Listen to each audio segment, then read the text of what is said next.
एक ऐसी दुनिया जहां तुम्हारी बनाई हर चीज, तुम्हारा पूरा यकीन अचानक बिखरने के कगार पर खड़ा हो जाए। यही हुआ था मुसलमानों की उस पहली जमात के साथ सन 632 ईस्वी में, जब रसूलुल्लाह सल्लल्लाहु अलैहि वसल्लम ने दुनिया से रुखसत फरमाई। नबी करीम सल्लल्लाहु अलैहि वसल्लम की वफात के बाद उम्मत अपने सबसे बड़े इम्तिहान से गुजरी। वो ताकत जो अरब के तमाम कबीलों को एक साथ जोड़े हुए थी, एक रात में मानो गायब हो गई। बगावत के तूफान उठने लगे, इर्तिदाद और अफरा तफरी हर तरफ फैल गई। इस दौर को हर्बे रिद्दा, द वॉर्स ऑफ अपोस्टेसी कहा गया। एक ऐसा वक्त जिसने इस्लाम की बुनियाद को हिला दिया और हर दिल में ये सवाल जगा दिया, क्या उम्मत बाकी रहेगी? और इस तूफान के दरमियान खड़े थे नए खलीफा अबू बकर सिद्दीक रजी अल्लाहु अन्हु, जिनके सब्र, ईमान और अज़म ने इस्लाम को टूटने से बचा लिया। ये कहानी है उस ईमान की जो कभी नहीं डगमगाया, और उस लीडर की जिसने उम्मत को फिर से जोड़ा। जब रसूलुल्लाह सल्लल्लाहु अलैहि वसल्लम के इंतकाल की खबर दूर दराज कबीलों तक पहुंची, तो बहुत से लोगों ने, जिन्होंने पहले इस्लाम की बैत की थी, इसे एक मौके के तौर पर देखा। उन्होंने कहा, हमारी वफादारी मोहम्मद उस शख्स के लिए थी, न कि मदीना की हुकूमत या उनके बाद आने वाले किसी खलीफा के लिए। कुछ कबीलों ने ज़कात देना ही इनकार कर दिया, वो ज़कात जो इस्लाम का बुनियादी स्तंभ है और नई इस्लामी रियासत की माली रीढ़। उनके लिए मदीना को ज़कात देना ऐसे था मानो किसी पराई हुकूमत को टैक्स देना। ये उनके लिए आज़ादी का ऐलान था। लेकिन इस बगावत से भी ज़्यादा खतरनाक चीज़ सामने आई, झूठे पैगंबरों का उभरना। ऐसे लोग जिन्होंने रसूलुल्लाह सल्लल्लाहु अलैहि वसल्लम की वफ़ात के बाद पैदा हुई सियासी खाली जगह को अपने झूठे दावे से भरने की कोशिश की। इनमें सबसे मशहूर या कहो बदनाम शख्स था मुसैलिमा अल-कज़्ज़ाब, जिसे मुसैलिमा झूठा भी कहा जाता है। 7वीं सदी का ये अरब आदमी यमामा के इलाके से ताल्लुक़ रखता था। रसूलुल्लाह सल्लल्लाहु अलैहि वसल्लम की ज़िंदगी में ही उसने नबूवत का दावा किया था। यहाँ तक कि एक बार उसने पेशकश की थी कि हम दोनों मिलकर सत्ता बांट लें। अब जब रसूलुल्लाह सल्लल्लाहु अलैहि वसल्लम इस दुनिया से चले गए, तो मुसैलिमा की हलचल फिजूल नहीं रही, वो तेज़ी से फैल गई। उसने खुद की नज़में रचीं ताकि कुरान की नकल लगे, और एक विशाल फौज खड़ी कर ली। कुछ अंदाजों के मुताबिक उसके हजारों अनुयायी 40,000 तक पहुंच गए थे। मगर वो अकेला नहीं था। यमन में अल असवद अल अंसी, जिसे पर्दादार पैगंबर कहा जाता है, पहले ही उभर चुका था और उसने कुछ देर के लिए इलाका जीता था, पर वो रसूलुल्लाह की मौत से ठीक पहले ही हत्या हो गया। फिर भी उसके अनुयायी अस्थिरता का जरिया बने रहे।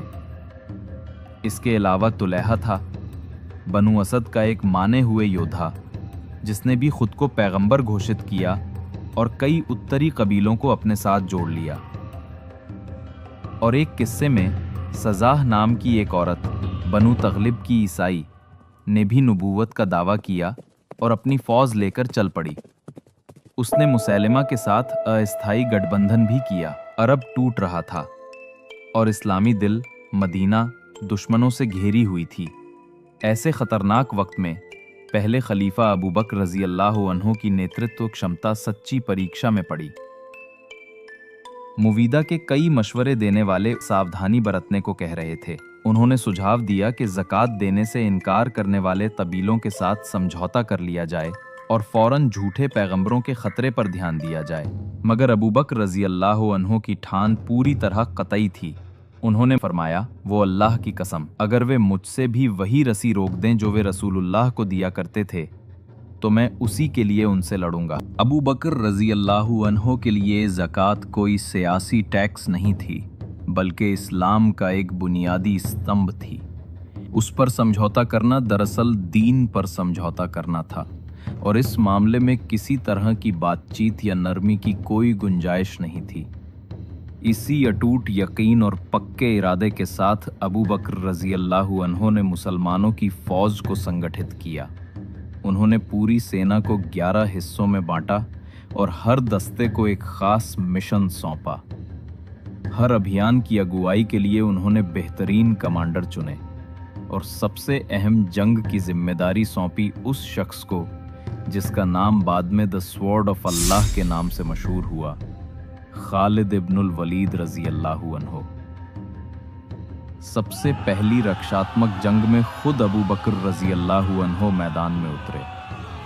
जब बागी दस्ते जू किस्सा के करीब जमा हुए, जो मदीना से बस थोड़ी ही दूरी पर था, और सीधे रियासत को धमकी दी, तब अबू बकर रजी अल्लाहु अन्हो ने खुद मदीना के मुजाहिदों का नेतृत्व किया।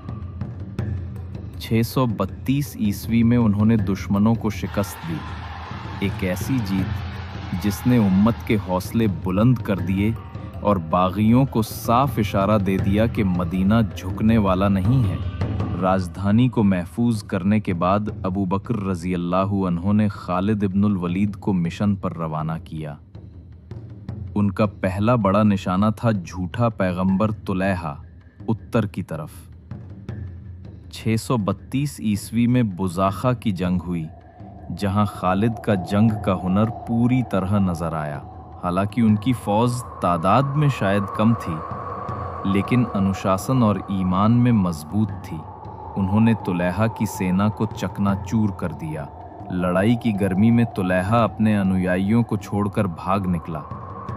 बाद में उसने तौबा की और इस्लाम कबूल किया। खालिद ने अगले 1 महीने में गमरा और नकरा के इलाकों में बची हुई बगावतों को भी कुचल दिया। उधर जब वो उत्तर को काबू में कर रहे थे, अबू बकर रजी अल्लाहु अन्हो ने बाकी कमांडरों को अरब के अलग अलग हिस्सों में रवाना कर दिया ताकि इस्लाम की सरजमीन फिर से एक हो सके। ओमान में एक स्थानीय सरदार जिसने खुद को ज़ू-अत ताज यानी ताजपोश कहा, ने बगावत छेड़ दी थी, लेकिन नवंबर 632 ईस्वी दिब्बा की जंग में उसे कुचल दिया गया। बहरीन और दक्षिण के इलाके हद्रमौत में भी मुस्लिम सिपह सालारों ने एक एक करके बागी कबीलों को हराया और उन्हें फिर से इस्लामी उम्मत में वापस लाया। अबू बकर रजी अल्लाहु अन्हो की हिकमत अमली बिल्कुल साफ थी। हर बगावत को अलग करो, फिर एक एक करके मिटाओ। लेकिन अब सबसे बड़ा और सबसे खतरनाक दुश्मन बाकी था, मुसैलिमा कज़ाब और उसकी विशाल फौज जो यमामा में डेरा डाले बैठी थी। यही था रिद्दा की जंगों का निर्णायक मोड़, जंगे यमामा। अबू बकर रजी अल्लाहु अन्हो ने इस विशाल और मुश्किल मुहिम की जिम्मेदारी फिर खालिद इब्नुल वलीद को सौंपी। ज़ुअल हिज्जा 11 हिजरी 632 ईस्वी में खालिद ने तकरीबन 12,000 मुजाहिदों की सेना लेकर यमामा की तरफ कूच किया, जहां उनका सामना एक ऐसे दुश्मन से होना था जिसकी तादाद शायद 3 गुना ज्यादा थी। जंगे यमामा इस्लामी तारीख की सबसे खूनी और सख्त जंगों में से एक साबित हुई। शुरुआती हमले में मुसलमानों की पंक्तियां दुश्मनों की भारी भीड़ से टकराईं। बनु हनीफा की लहरें जैसे पहाड़ बनकर टूट पड़ीं, यहाँ तक कि कुछ वक्त के लिए मुसलमानों की सफ़ें डगमगाने लगीं। कई ऊंचे दर्जे के सहाबा उस जंग में शहीद हो गए और एक पल के लिए ऐसा लगा जैसे हार सामने खड़ी हो। हालात देखकर खालिद बिन वलीद ने फौरन अपनी सफ़ों को फिर से संभाला। उन्होंने मुसलमानों को उनकी कबीलों के हिसाब से बांट दिया ताकि उनमें इज्जत, गैरत और मुकाबले का जज्बा पैदा हो। जंग की फिजा लोहे और गर्दो गुबार से भर गई। तलवारों की टकराहट और तकबीरों की गूंज के बीच मुसलमानों ने धीरे धीरे बढ़त हासिल कर ली और मुसैलमा की फौज पीछे हटने लगी। जब मुसैलमा ने अपनी फौज को टूटते देखा तो वो अपने खास सिपाहियों के साथ एक बड़ी 4 दीवारी वाली बगीचे में जा छिपा। वही जगह जो बाद में हदीक़तुल मौत यानी मौत का बाग कहलाने लगी। उन्होंने दरवाजे बंद कर लिए और आखिरी मुकाबले की तैयारी की। मुसलमानों के सामने अब एक किला था। उसी वक्त एक सहाबी अल-बरा बिन मालिक आगे बढ़े और अपने साथियों से कहा, मुझे इस दीवार के ऊपर फेंक दो। वो दीवार के पार जा गिरे जख्मी हालत में और अकेले लड़ते हुए बाग का दरवाजा खोलने में कामयाब हो गए। दर्जनों जख्म खाने के बावजूद उन्होंने रास्ता बना दिया और खालिद की फौज अंदर दाखिल ही हुई। अब जंग का आखिरी और सबसे खूनी मरहला शुरू हुआ। वो बाग एक तत्लगाह बन चुका था। बनु हनीफा के लोग आखिरी सांस तक लड़े। कोई पीछे नहीं हटा, कोई भागा नहीं। इसी अफरा तफरी में मुसैलमा का झूठा दावाकारी खत्म हुआ और यमामा की बगावत ढह गई। जंगे यमामा, जो मुहर्रम 12 हिजरी 633 ईस्वी में लड़ी गई, मुसलमानों की बड़ी फतह थी, मगर बहुत भारी कीमत पर। सैकड़ों हाफिजे कुरान उस जंग में शहीद हो गए। यही नुकसान वो सबब बना कि हजरत अबू बकर हजरत उमर बिन खत्ताब के मशवरे से कुरान को एक जगह जमा कराने का हुक्म दिया, ताकि अल्लाह का कलाम हमेशा के लिए महफूज रहे। रबीउल आखिर 12 हिजरी 633 ईस्वी तक, यानी रसूल अकरम सल्लल्लाहु अलैहि वसल्लम की विसाल के 1 साल से भी कम वक्त में हद्रमौत के आखिरी बागी इलाके भी फतह हो गए। जंगे रिद्दा का दौर खत्म हुआ। हजरत अबू बकर रजी अल्लाहु अन्हो की मजबूत क़ियादत और खालिद बिन वलीद रजी अल्लाहु अन्हो से बहादुर सिपह सालारों की सूझबूझ ने उस तूफान को कामयाबी से पार कर लिया। झूठे नबियों को कुचल दिया गया, मुरत्तद कबीलों को दोबारा इस्लाम की छतरी में लाया गया और सबसे अहम, उम्मत की एकता महफूज रखी गई।